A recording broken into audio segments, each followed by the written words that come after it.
तेरे पापा भी ना कभी फोन ही नहीं उठाते। चल। हाँ आई। विशु, अभी तक स्कूल यूनिफॉर्म नहीं पहनी? स्कूल नहीं जाना है क्या? क्या हुआ विशु? मम्मी, विशु पापा को मिस कर रहे हैं। पापा आ जाएंगे ना तो सब पहले जैसे ठीक हो जाएगा। लेकिन तेरे पापा को फुर्सत मिलेगी तब आएंगे ना। 1 साल हो गया, उन्होंने अपना चेहरा भी नहीं दिखाया। उन्हीं का फोन है, जा विशु को बुला। हाँ। रोहित, आपको बोलने का कोई फायदा तो नहीं है, लेकिन कम से कम बच्चों के लिए तो फोन किया कीजिए। तो क्या मेरे बिना बच्चे भी नहीं संभाल पा रही हो तुम? संभाल तो मैं बहुत कुछ रही, जॉब भी करने लगी हूँ अपने बच्चों के फ्यूचर के लिए। अरे तो छोड़ दो ना जॉब, खर्चे के लिए पैसे भेजता तो हूँ हर मंथ। पैसे ही सब कुछ होते हैं क्या रोहित? अगर ऐसे ही करना था तो मेरे साथ साथ बच्चों की जिंदगी क्यों? अरे यार वो वापस से शुरू मत करो, ये बताओ फोन क्यों किया था? मम्मी आगे नहीं आना। विशु तो क्या कर रहा है? दीदी उसको साइड में रख। नहीं दीदी, आगे नहीं आना। विशु मत कर ऐसा। मम्मी, विशु ये क्या कर रहा है बेटा? छोड़ दे उसे, छोड़ दे। विशु ऐसा नहीं करते। विशु, विशु छोड़ दे बेटा। क्या होता जा रहा है तुझे विशु? क्या हुआ? मुझे मर जाना है माँ, मुझे मार दो माँ। विशु बस ऐसा नहीं बोलते। मैं जानती हूँ तू किस तकलीफ में है, तेरी प्रॉब्लम क्या है, लेकिन तूने मुझसे प्रॉमिस किया था ना कि तू हार नहीं मानेगा, अपने आप से लड़ेगा। तू प्रॉमिस किया था ना, तू कभी वैसा नहीं करेगा वापस। प्रॉमिस कर।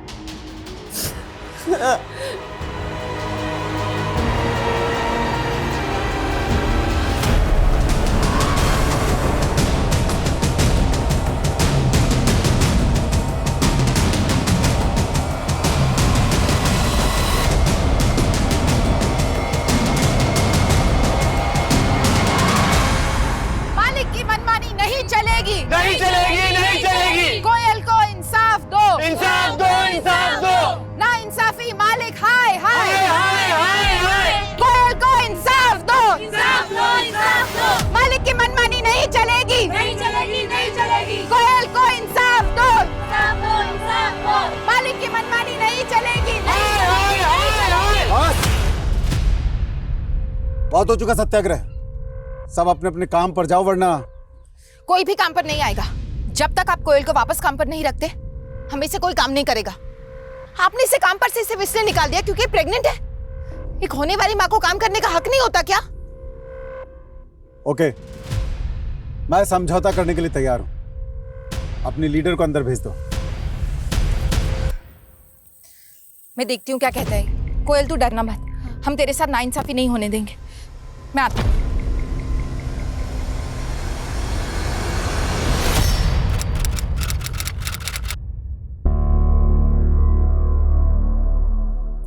काफी टाइम हो गया यार, शीतल दीदी अभी तक नहीं आई। पता नहीं क्या चल रहा है अंदर। अंदर चलते हैं।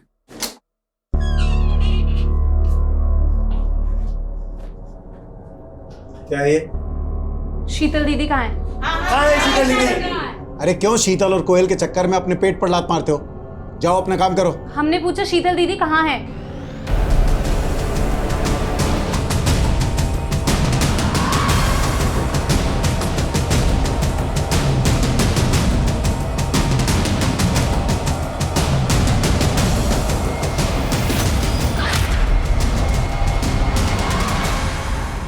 नमस्कार, मैं रेणुका शाहने क्राइम पेट्रोल सतर्क की इस नई श्रृंखला गुमराह बचपन में आपका स्वागत करती हूँ। हमारे समाज में कामकाजी महिलाओं की चुनौतियाँ हर स्तर पे बड़ी होती है, चाहे वो माहवारी के 4 दिन हो या गर्भावस्था के 9 महीनों की शारीरिक पीड़ा। लेकिन इससे कई ज्यादा चुनौतीपूर्ण तो परिवार और बच्चों की परवरिश का जिम्मा होता है, जो पुरुषों के मुकाबले महिलाओं पे ज्यादा होता है, और इसमें हमेशा बैलेंस बनाए रखना आसान नहीं होता। संघर्ष की कहानी हम सब की एक जैसी होती है, लेकिन ये तो इंसान पे निर्भर करता है कि उसकी जीवन शैली कैसी है।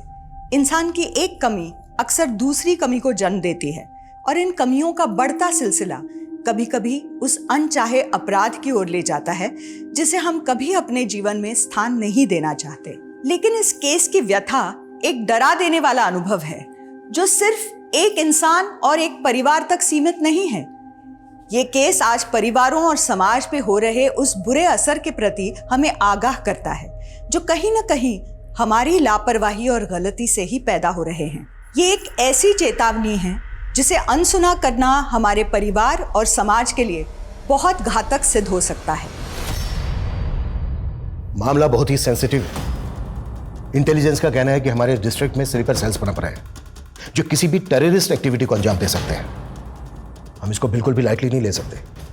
हमें करंट केसेस पे काम करने के साथ साथ हमारे एरिया में जितने भी होटल्स हैं, गेस्ट हाउस हैं, उनमें रुकने वालों की डिटेल्स डेली बेसिस पे वेरीफाई करनी होगी। और साथ ही पिछले 6 महीने में हमारे एरिया में जितने भी नए किराएदार आए हैं, शॉपकीपर्स आए हैं या जो कोई भी संदिग्ध है, उनकी लिस्टिंग करनी होगी। ओके सर, हम ये सारी इंफॉर्मेशन गैदर करते हैं। और याद रहे, ये बात लीक नहीं होनी चाहिए कि इस दौरान हम इतनी एहतियात क्यों बरत रहे हैं। Clear sir. मूव।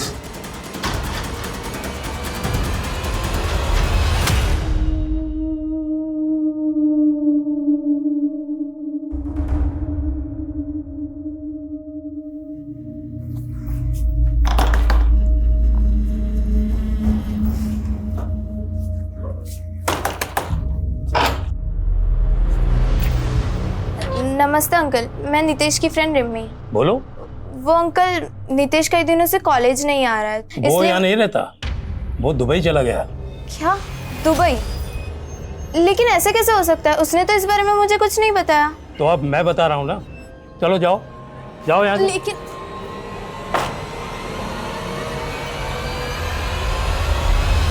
नितेश, तुम आजकल इतने चुप चुप क्यों रहते हो? कुछ प्रॉब्लम है क्या? रिमी, जब मैं 7 साल का था मेरे पेरेंट्स चल बसे और मेरे चाचा, मैं उन्हें अब खलने लगा हूं। मेरे साथ ऐसे बात करते हैं जैसे मुझे पढ़ाकर मुझ पर एहसान कर रहे हैं। मुझे तो लगता है कि मेरे पेरेंट्स की प्रॉपर्टी के लिए कहीं वो मुझे रास्ते से ना हटा दे।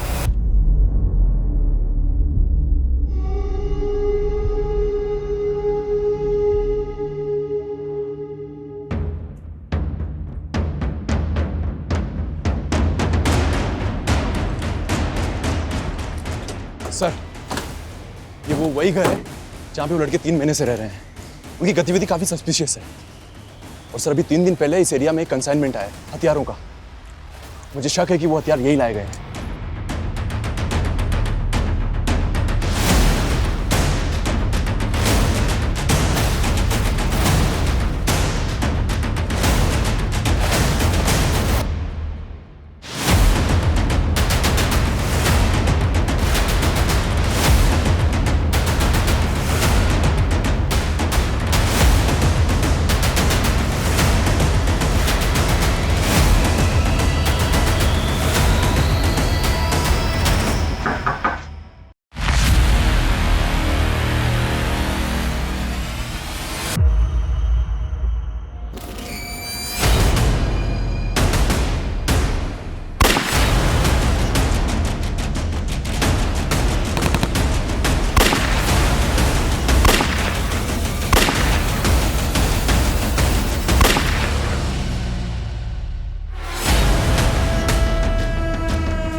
सर, अंदर कोई नहीं है।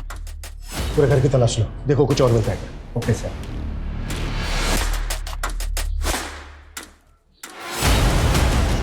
वर्मा सर, ये देखो पीछे का रास्ता खुला हुआ है। हो सकता है यहाँ पर और भी लोग हो जो इस रास्ते से भाग गए हो। एक टीम लेकर इस डायरेक्शन में जाओ, quick fast. Sir. Sir,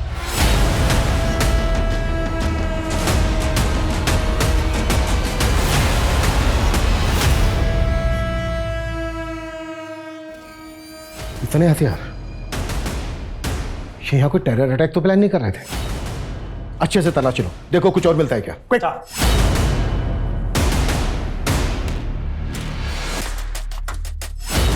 sir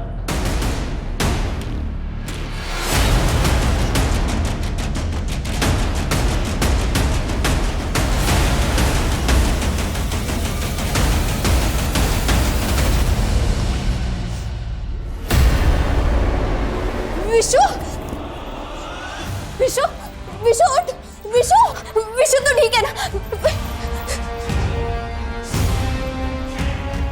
Vishu Vishu पापा विशु पापा मम्मी ने कहा था ना पापा जल्दी आ जाएंगे पापा मम्मी मम्मी मम्मी भी आ जाएंगी रुक रुक मैं कॉल करता हूँ मम्मी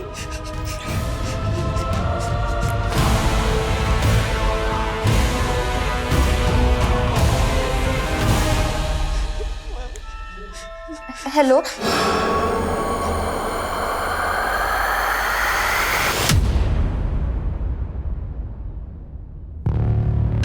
ये सारे के सारे हथियार बहुत ही एडवांस्ड है। लगता है बॉर्डर पार से आए होंगे। सर वो मरने वाले क्रिमिनल्स की पहचान नहीं हो पाई और वो पीछे के दरवाजे से कौन भागा था ये भी पता नहीं चला। वो घर किसका था पता क्या? सर वो एक एनआरआई का घर है जो सालों से बंद पड़ा था। शायद इसीलिए उन क्रिमिनल्स ने उसे अपना अड्डा बना लिया। वो क्रिमिनल्स कौन थे, उनका मकसद क्या था? और उस घर में इतने सारे लड़कों के फोटोग्राफ मिला, इन फोटो पर कोड लिखे होना। हमें मारे गए क्रिमिनल्स के साथ साथ इन सबकी भी पहचान पता करनी है, हर शख्स को आइडेंटिफाई करना है और उस एनआरआई की बैकग्राउंड भी खंगालो जिसके घर में अड्डा बनाकर बैठे थे। Okay sir. सर एक लड़की आई है, उसकी माँ मिसिंग है। सर हमने उसकी कंप्लेंट भी लिखी है लेकिन वो आपसे मिलने की जिद कर रही है। सब प्लीज मेरी मम्मी को जल्दी से ढूंढ दीजिए। मेरे पापा भी यहाँ नहीं रहते और तो और मेरे छोटे भाई की तबीयत भी खराब है। आप दोनों अकेले अरे बेटा नहीं, बेटा बेटा बिल्कुल भी आप घबराओ मत, बिल्कुल मत घबराओ बेटा। हम आपकी मम्मी को ढूंढ लेंगे। बेटा आपने अभी कहा कि आपके पापा यहाँ नहीं रहते, तो फिर कहाँ रहते हैं आपके पापा? वो मुंबई में जॉब करते तो उन्हें आने में टाइम लगेगा। अच्छा बेटा आपकी मम्मी कहाँ गई थी जहाँ से वो वापस नहीं आई? मम्मी हरिनगर में एक फैक्ट्री में जॉब करती है। कल फैक्ट्री से वापस ही नहीं आई और फिर कौन सी फैक्ट्री में जॉब करती है आपकी मम्मी? सर शीतल दीदी को लेके हम लोग बहुत परेशान हैं। कल दोपहर में वो हमारे साथ यही धरना कर रही थी मालिक के खिलाफ। धरना? जी सर, वो हमारा मालिक बहुत खराब इंसान है। उसने कल दीदी को समझौते के लिए कैबिन में भी बुलाया था। हमारे सामने ही दीदी अंदर गई थी लेकिन वापस नहीं लौटी। वापस नहीं लौटी मतलब? सर मालिक ने बोला कि वो चली गई लेकिन हम मान ही नहीं सकते, दीदी हमसे बिना मिले चली गई। सर मैंने उन औरतों की शर्तें नहीं मानी तो कुछ भी मेरे लिए अनाप शनाप बोल रही है, बदनाम कर रही है मुझे। पहले शीतल की बात कर, जैसा क्या हुआ था यहाँ पर जो गायब हो गई वो? सर उस दिन मैं यहाँ पे मुफ्त की सैलरी बांटने के लिए नहीं बैठा हूँ, लेकिन अगर तुम चाहो तो तुम्हारा फायदा करवा सकता हूँ। मैं समझौते की बात करने आई हूँ सर, मेरे फायदे की नहीं। नुकसान तो मैं अपना भी नहीं होने दूंगा, लेकिन तुम्हारा फायदा करवा सकता हूँ। देखिए सर, मेरा फोन ले लो। मैं अभी बिजी हूँ, बाद में बात करती हूँ। क्या? एक मिनट। सर वो जैसे ही केबिन में आई उसका फोन बजा सर, ऐसे लगा जैसे कोई इमरजेंसी कॉल हो। वो फोन पे बात करते हुए केबिन से बाहर चली गई और लौट के आई नहीं सर। हमसे बिना पूछे शहर से बाहर मत जाना।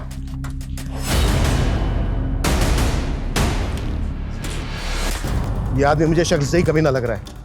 इसके कारनामे पता करो और शीतल के कॉल रिकॉर्ड्स निकालो, चेक करो। जैसे कि ये बोल रहा है शीतल को कोई कॉल आया था क्या जिस दरमियान वो यहाँ पर थी? और अब शीतल के घर पे एक लेडी कांस्टेबल तैनात कर।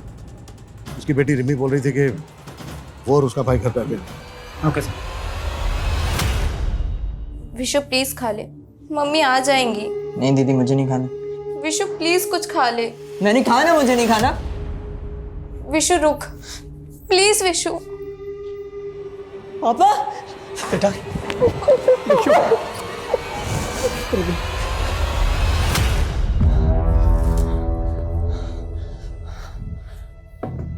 सर वो सलीम भाई और जावेद को तो पुलिस ने, लेकिन मैं ये C4 बचा लाया वहां से किसी तरह। शाबाश जुबैद, तुमसे यही उम्मीद थी।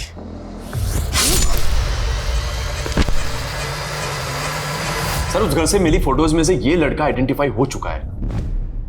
गोंडा थाने में इसकी मिसिंग कंप्लेंट भी है, लेकिन सर इसके 2 नाम हैं, जीवन और जुबैद। 2 नाम? सर वैसे तो इसका नाम जीवन ही था, लेकिन अपनी फैमिली के अगेंस्ट दूसरी कम्युनिटी से इन्फ्लुएंस होकर ये कन्वर्ट हो गया और अपना नाम जुबैद रख लिया। जब ये गायब हुआ था तो उसकी फैमिली ने मिसिंग कंप्लेंट दर्ज करवाई थी और सर उनका कहना है कि कोई इसे बरगला रहा था। कौन बरगला रहा था? कहाँ है इसकी फैमिली? सर इसकी फैमिली तो उसी दिन गायब हो गई थी जिस दिन वो 2 क्रिमिनल्स क्रॉस फायरिंग में मारे गए थे। हो सकता है इस लड़के जुबैद की फैमिली को ये बात पता हो कि उनका बेटा देश विरोधी गतिविधियों में शामिल है, इसलिए इंट्रोगेशन के डर की वजह से कहीं गायब हो गए। पॉसिबल है सर। पॉसिबल है ये जितने भी लड़के हैं इन सबको जुबैद की तरह गुमराह किया गया हो। हमें इन सब की पहचान पता करनी होगी ताकि हम इस टेरर ग्रुप के सरगना तक पहुंच सकें और उसका मकसद पता कर सकें। ओके सर, मैं कोशिश करता हूँ। सर शीतल का फ़ोन फैक्ट्री से 2 किलोमीटर दूर चांदपुर के एरिया में बंद हुआ था। उसी दिन जिस दोपहर को वो फैक्ट्री में देखी गई थी, सर मैंने उसके फ़ोन का IMEI नंबर ट्रेस करने के लिए भेज दिया। कपिल का कहना है कि उस दरमियान उस शीतल को किसी का कॉल आया था। पता क्या किसका कॉल था वो? जी सर, वो कॉल उसके पति के नंबर से आया था। हाँ सर, मैंने उस दिन शीतल को कॉल किया था। पहले तो उसने फ़ोन कट कर दिया। जब मैंने उसे कॉल बैक किया तो उसने कहा मैं अभी बिजी हूँ, बाद में बात करती हूँ। लेकिन सर शीतल ने कॉल बैक ही नहीं किया। बाद में रिमी ने मुझे फ़ोन करके बताया कि उस दिन शीतल फैक्ट्री से घर ही नहीं आई थी। शीतल की फैक्ट्री के मालिक ने मुझे बताया कि तुम्हारे फ़ोन के बाद शीतल पैनिक हो गई थी, जैसे उसे कोई बुरी खबर मिली हो। नहीं सर, ऐसा कुछ नहीं था। तुम्हें किसी पे शक है जो शीतल के साथ ऐसा कर सकता है? एक्चुअली सर मैं तो यहाँ रहता ही नहीं हूँ, लेकिन हाँ पिछले कुछ टाइम से शीतल विशु को लेके काफ़ी परेशान थी। दरअसल कुछ ड्रग एडिक्ट लड़के हैं जो काफ़ी टाइम से विशु को बुली कर रहे थे। कपड़े उतार यार, कपड़े उतार यार, झाड़ू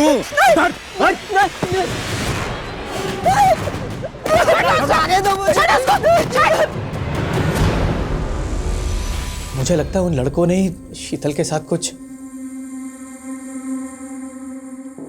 विशु बेटा, कौन लड़के थे वो जो परेशान कर रहे थे आपको? अमन और उसका दोस्त मुन्ना पहले मेरे ही स्कूल में पढ़ते थे।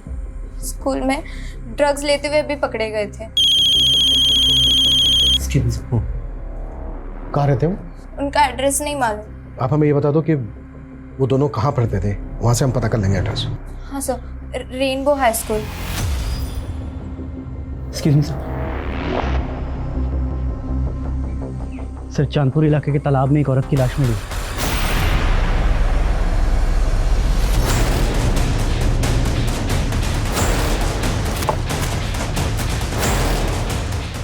सर लाश को पानी में तैरते देखकर गांव के लोगों ने फोन किया था। आइए सर, लाश पर ठीक वैसे ही कपड़े हैं जैसे शीतल की बेटी ने मिसिंग रिपोर्ट में लिखवाए थे। शीतल जिस फैक्ट्री में काम करती थी वो फैक्ट्री यहाँ से लगभग 2 किलोमीटर दूर है। फैक्ट्री के वर्कर्स ने फैक्ट्री के मालिक पे शक जताया। हो सकता है शीतल का मर्डर फैक्ट्री में किया गया और उसकी बॉडी को यहाँ तालाब में लाकर डंप कर दिया। सर आप बेकार में अपना वक्त बर्बाद कर रहे हैं सर, यहाँ कोई मर्डर नहीं हुआ है सर। तो फिर शीतल को यहाँ नहीं, यहाँ से चांदपुर ले जाके मारा? मैं क्यों मारूंगा सर, मैं कह रहा हूँ ना सर, उस दिन वो बात करते हुए यहाँ से चली गई थी। एक्सक्यूज मी सर, इस जगह को देखकर ऐसा नहीं लगता कि यहाँ कोई मर्डर हुआ हो। अशफाक सुन यार, मैं तुझसे कब से बात कर रही हूँ और तू ये गेम खेल रहा है। अरे तेरे गेम के लिए तुझसे दोस्ती की है। अच्छा, तो अभी गेम ही तुझे नहीं मिलेगा। अरे सुन तो सुन, मैं तेरे गेम को ही नहीं तुझे भी लाइक करता हूँ। I love you. क्या? इतना चौक क्या रही है? आई आई थोड़ी ना बोला तुझे। तेरी औकात नहीं है मुझे लव करने की, समझा? अपने अब्बू से जाके मांग ये गेम।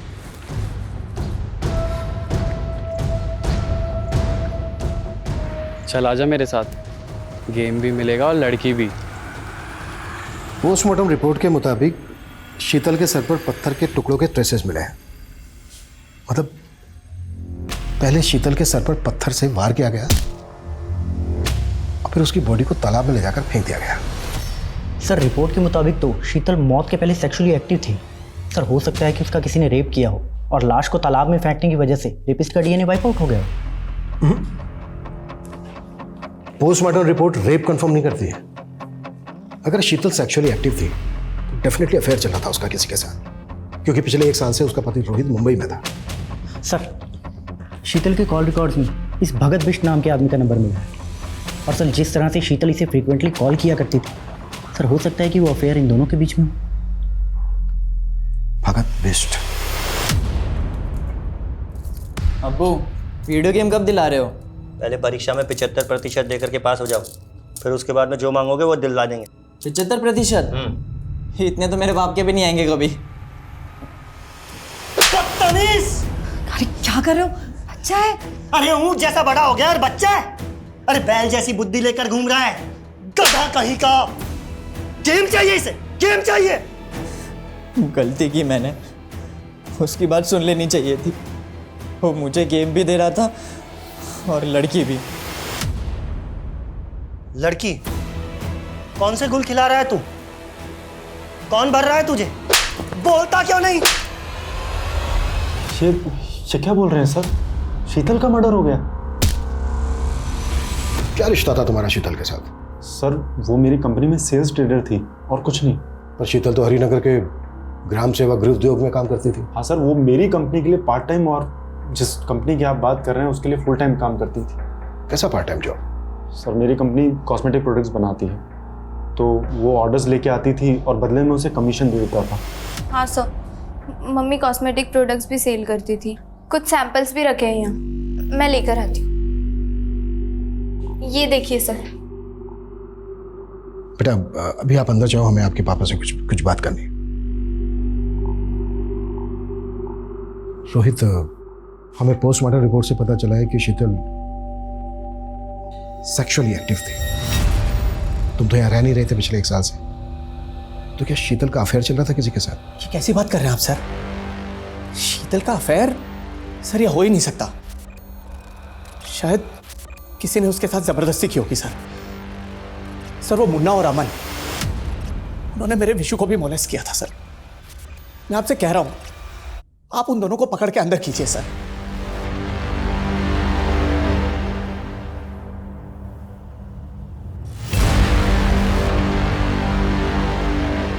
सर, हम शीतल के अफेयर की थ्योरी बना रहे थे, लेकिन मुझे लग रहा है उसके पति का मुंबई में अफेयर होगा। सर, ये सरिता है। इसका नंबर हमें रोहित की सीडीआर में मिला।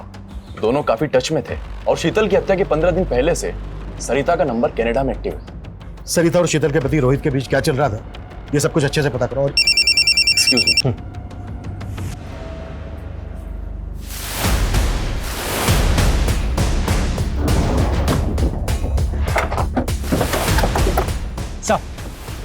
सर, रागी ने इस लाश को यहाँ पे देखा था।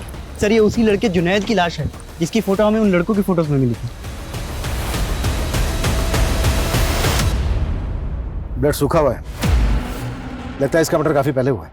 हाँ, शायद ये लड़का हमारे रडार में आ चुका था, इसी वजह से टेरर ग्रुप ने इसको मार दिया। इस टेरर ग्रुप को कौन रन कर रहा है, मकसद क्या है उनका, अभी तक हम ये भी पता नहीं लगा पाए। अच्छा, इस लड़के के अलावा जो बाकी लड़के थे जिनके फोटोग्राफ लेते हैं, उनकी पहचान पता करने के लिए क्या कर रहे हैं हम लोग? सर, कोशिश तो जारी है।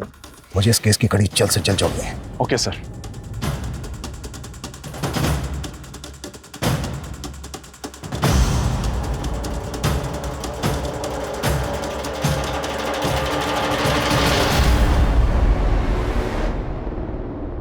मेरी फर्स्ट सैलरी से खरीदा मैंने तुम्हारे लिए। लेकिन नितीश, तुमने कहा था कि जॉब के साथ साथ तुम कॉलेज नहीं छोड़ोगे। रिमी, वो तब होता अगर मुझे पार्ट टाइम जॉब मिलती, लेकिन इस जॉब में मुझे फुल टाइम देना पड़ा। Full time job? वैसे तुम क्या जॉब कर रहे हो?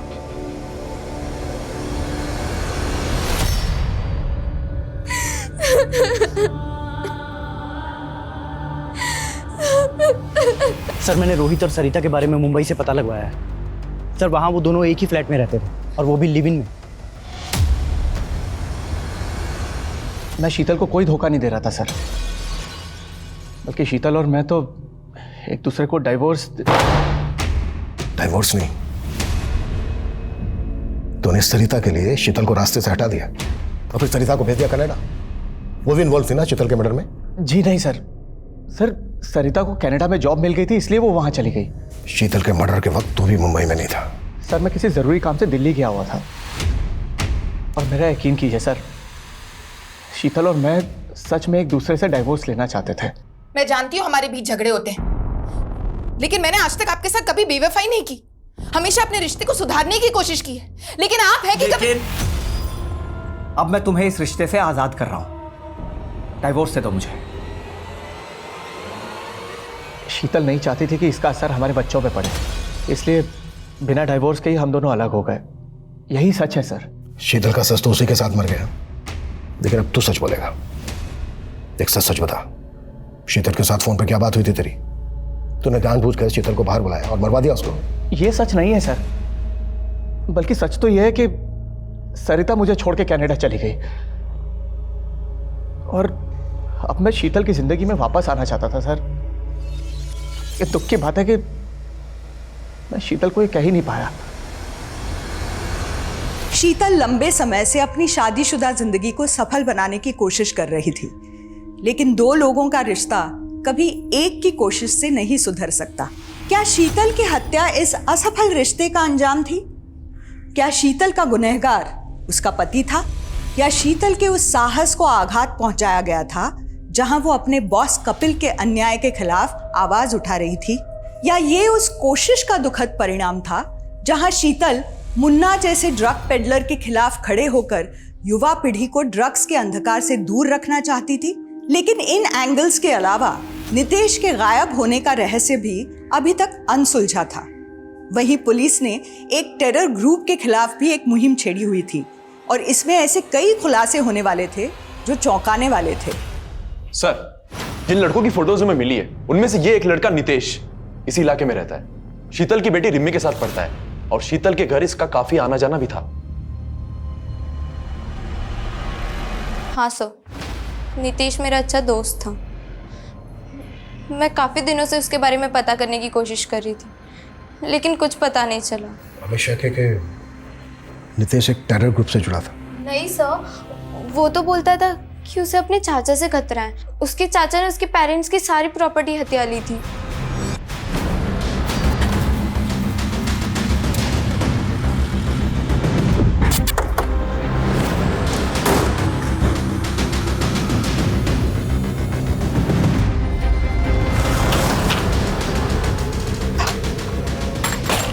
सर, पूरा घर चेक करो, देखो क्या मिलता है।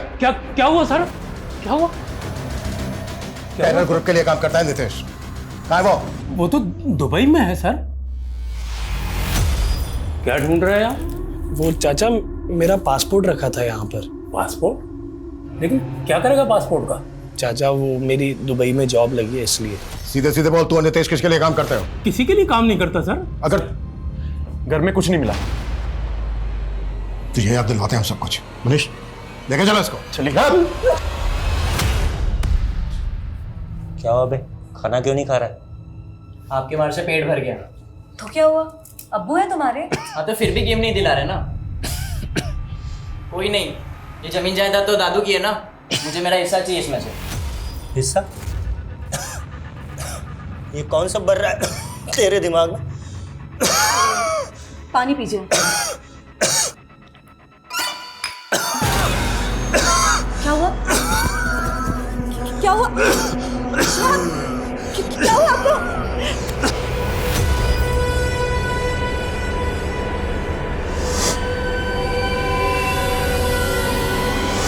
अशफाक, क्या हुआ आपको? सरीरा, अशफाक, देख तेरे अब्बू को क्या हो गया?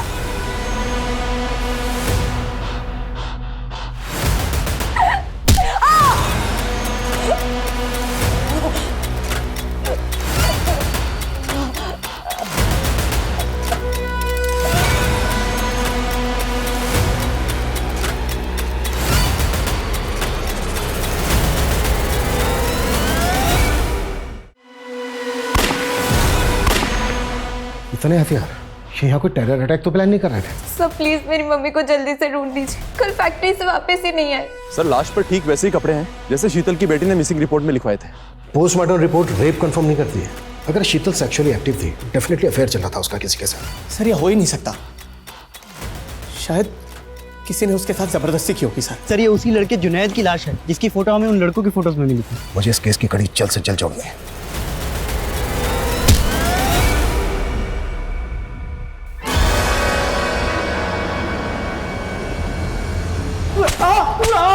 अभिषेक! मैं बस बता दो सर। मानता हूँ विशु की मम्मी ने हम दोनों को अंदर करवाने की कोशिश की थी, पर हमने नहीं मारा उन्हें। तू और तेरा दोस्त अमन मॉलेस्ट करते थे ना विशु को? नहीं सर, वो तो हमारे पैसे नहीं दे रहा था, तो हम बस डरा रहे थे उसे सर। किस बात के पैसे? हमने सर उसे माल बेचा था, तो विशु ड्रग्स लेता था? मानता हूँ सर, हमने उसे ड्रग्स लेना भी सिखाया, पर उसकी मम्मी के साथ सर हमने कुछ नहीं किया सर। ये जब तक सच नहीं खुले ना, कटास साले। नहीं सर। विशु बेटा, आप ड्रग लेते थे? बोलो बेटा।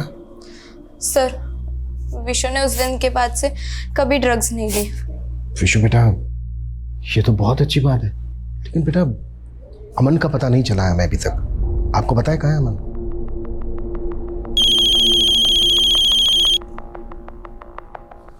हाँ मनीष। सर, नितेश का मर्डर हुआ था। नितेश का मर्डर हुआ है? जी सर, करीब 1.5 महीने पहले मुजफ्फरनगर पुलिस को एक अनआइडेंटिफाइड लाश मिली थी। सर, उस वक्त उस लाश की शिनाख्त नहीं हो पाई थी, तो उनको उसका अंतिम संस्कार करना पड़ा। लेकिन जब हमने नितेश का फोटो सर्कुलेट किया तो मुजफ्फरनगर पुलिस ने हमको ये अपडेट दी। हम नितेश को टेरर ग्रुप से जुड़ा हुआ मानकर चल रहे थे। पॉसिबल है जिस वजह से जुबैद का मर्डर हुआ, उसी वजह से नितेश का भी मर्डर हुआ हो। नितेश, जो शीतल की हत्या से 1 महीने पहले ही मारा जा चुका था, वो शीतल का हत्यारा तो हो ही नहीं सकता था। लेकिन अब कई नए सवाल उठे थे। नितेश की हत्या किसने की? क्या नितेश का हत्यारा ही शीतल का हत्यारा हो सकता है? क्या ये दोनों अलग अलग मर्डर केस हैं और पुलिस इन दोनों केसेस को जोड़ के कोई गलती तो नहीं कर रही थी? सर, साइबर सेल से एक इन्फॉर्मेशन आई है। हमने शीतल के मोबाइल के IMEI नंबर को ट्रेस पे डाला था। सर, उसके उस फ़ोन में किसी दूसरे नंबर की सिम एक्टिव हुई है। किसके नाम पे रजिस्टर्ड है वो सिम? सर, एक मोबाइल शॉप के ऑनर के नाम।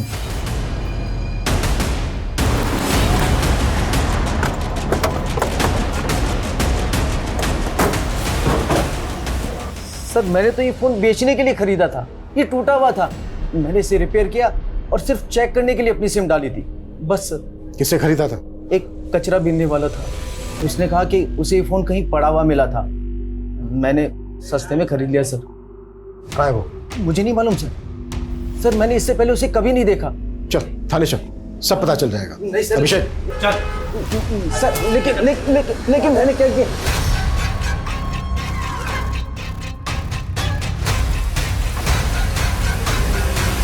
सर, मोबाइल शॉप ऑनर ने रैक पिकर का ये स्केच बनवाया है।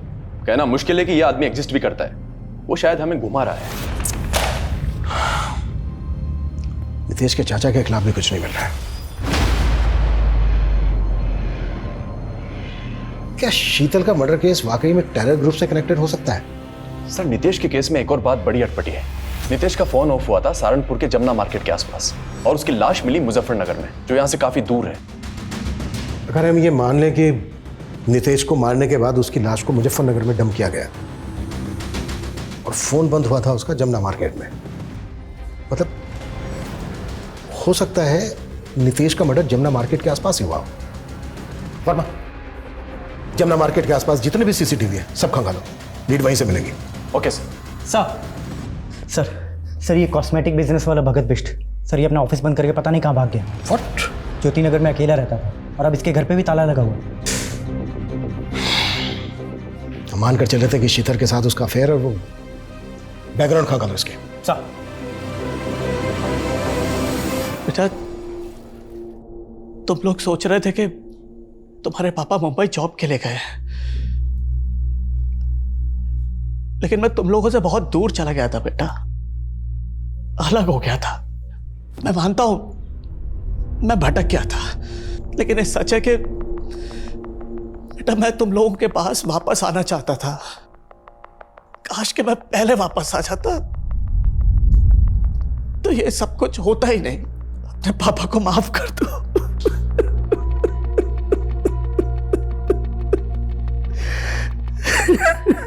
सर, हमने शीतल की मोबाइल का डेटा रिट्रीव करवाया है, उसमें एक MMS मिला है।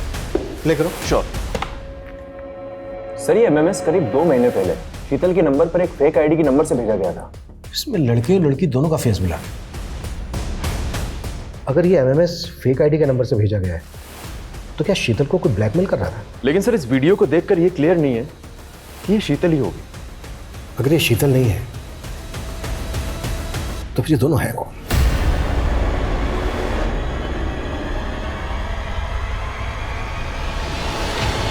सर भगत का फोटो हमने हर जगह सर्कुलेट किया था। भोपाल से इसकी एक हिस्ट्री मिली। सर इसका असली नाम भगत नहीं अशफाक है। और सर 15 साल की उम्र में इसने अपने माँ बाप को खाने में बेहोशी की दवा देकर बेहोश किया और जिंदा ही अपने घर में दफना दिया था। सर 2 महीने बाद जब इस क्राइम का खुलासा हुआ तो भोपाल पुलिस ने इसे अरेस्ट कर लिया था। लेकिन सर उम्र कम होने के कारण इसे जुवेनाइल होम भेजा गया। लेकिन सर ये वहाँ से भी भाग गया था। उसके बाद से ये अंडरग्राउंड था। इसका लेटेस्ट फोटो भोपाल पुलिस के हाथ तब लगा जब ये नाम बदलकर भोपाल में अपने एक दोस्त से मिलने गया था। लेकिन सर ये तब भी पकड़ा नहीं गया था। ये नाम बदलकर कॉस्मेटिक का धंधा कर रहा था।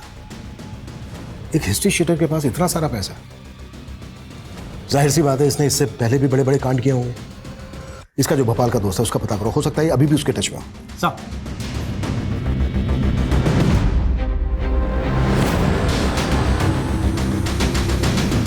सर जमुना मार्केट की वाइन शॉप की फुटेज में नितेश शीतल के बेटे के साथ कैप्चर हुआ था और उसकी फोन की लास्ट लोकेशन भी यहीं की थी। विशु बेटा, जिस दिन तुम जमुना मार्केट में नितेश के साथ थे उसी दिन मर्डर हुआ उसका। किसने मारा उसको? मैंने कुछ नहीं किया सर। हाँ लेकिन उसको मारा किसने? अच्छा ये बताओ कि तुम जमुना मार्केट से नितेश के साथ कहाँ गए थे? देखो तुम। सर मेरे बेटे ने कुछ नहीं किया है। लेकिन वो जानता है, बस बता नहीं रहा है। और हमें शक है कि वो नितेश के मर्डर में भी इन्वॉल्व है। सर मैं सच कह रहा हूँ, मेरे बेटे विशु ने किसी को नहीं मारा है। लेकिन हाँ, मैंने आपसे एक झूठ जरूर बोला था। सर उस दिन मेरी शीतल से बात हुई थी। क्या बात हुई थी? मैं अभी बिजी हूँ, बाद में बात करती हूँ। 1 मिनट शीतल, रिमी ने मुझे कॉल किया था। रो रो के बोल रही थी कि पापा आप वापस आ जाओ, मम्मी बहुत गंदी है। बात क्या है? क्या? एक मिनट। सर शीतल ने मुझे कुछ भी नहीं बताया, बोली खुद रिमी से बात करके बताएगी। बात क्या थी? लेकिन रिमी ने तो बताया होगा ना तुम्हें। सर मैंने रिमी से भी बहुत पूछा लेकिन उसने भी कुछ नहीं बताया। एक्चुअली यही कारण था कि मुझे आपसे झूठ बोलना पड़ा। सर मैं नहीं चाहता था कि आप लोग मेरी बेटी रिमी को परेशान करें। सर अशफाक और भगत के भोपाल वाले दोस्त का एक घर वहां भी है। इस एरिया में एनआरआई का घर है।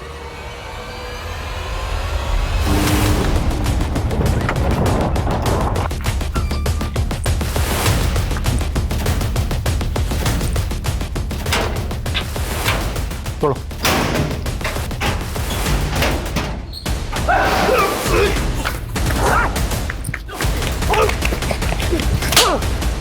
मैंने अपने माँ बाप को नहीं निकला, मेरे बाप ने मुझे निकला है।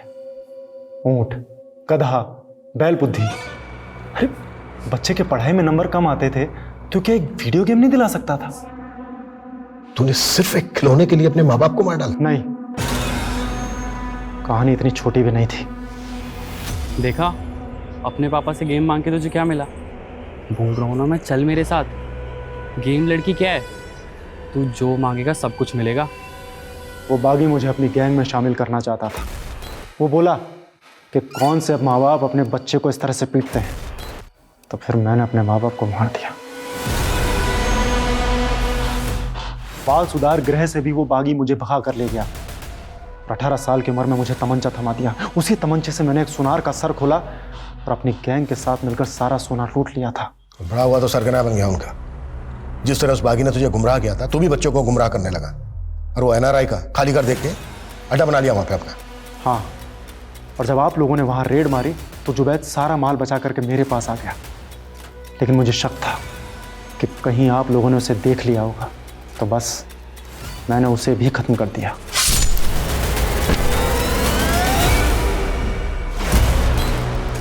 हथियार कहां से आते थे? किसको सप्लाई होते थे? ये हथियार हिंदुस्तान के बाहर से आते थे और हिंदुस्तान के हर एक कोने में सप्लाई होते थे। सप्लाई में बच्चे सेफ होते हैं क्योंकि उन पे कोई शक नहीं करता है, तो बस मैंने उन्हीं का इस्तेमाल किया। उन्हीं बच्चों से तो उनका नाम छीन लेता, कोडवर्ड देता उनको। शीतल भी इन्वॉल्व थी इसमें? नहीं, मैंने अपने काले धंधे छुपाने के लिए कॉस्मेटिक का धंधा शुरू किया।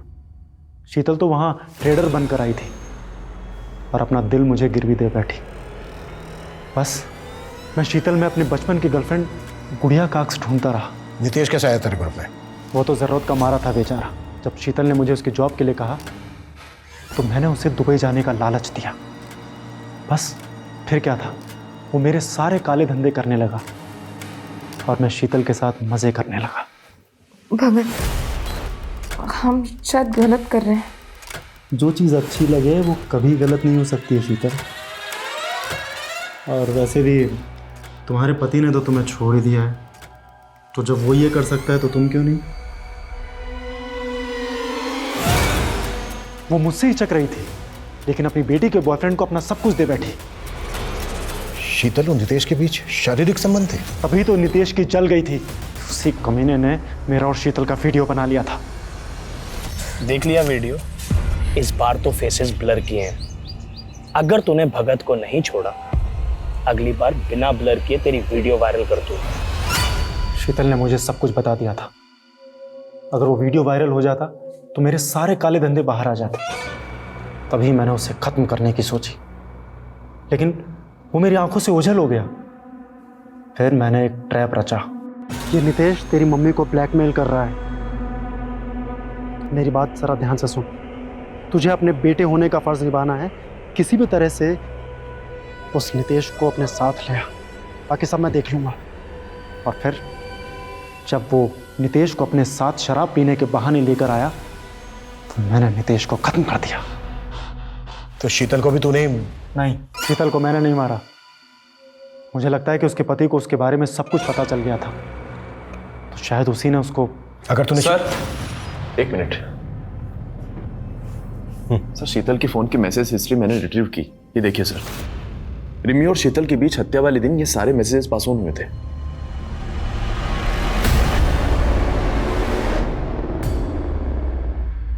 तुम अपनी मम्मी को मारने के बाद उन्हीं की मिसिंग कंप्लेंट फाइल करवाने हमारे पास आ गई, क्योंकि उन्होंने मेरे दोस्त नितेश के साथ।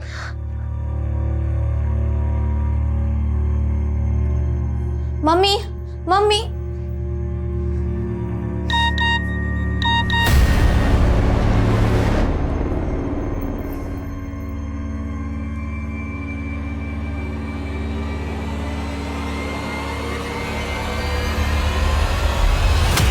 मैं नितेश के लिए 1 महीने से परेशान थी और फिर मैंने मम्मी के मैसेज हिस्ट्री और कुछ वीडियोस देखे। मैं समझ गई थी कि उनका मुझे बहुत गुस्सा आया, लेकिन मैंने उनसे कुछ नहीं कहा। मैंने पापा को फ़ोन कर दिया था।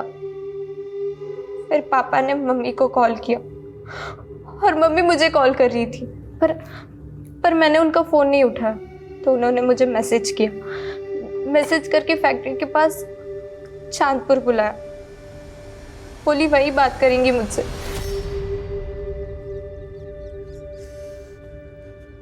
क्या है बेटा? मैं बहुत बुरी हूँ, खुद की नजरों में गिर चुकी हूँ, मुझे माफ कर दो। नाटक बंद करो आप। मुझे बस इतना बता दो, नितेश कहाँ है? नितेश? मुझे नहीं पता। क्यों? मार दिया ना उसको? रिमी, नहीं बेटा। आपका कोई भरोसा नहीं है।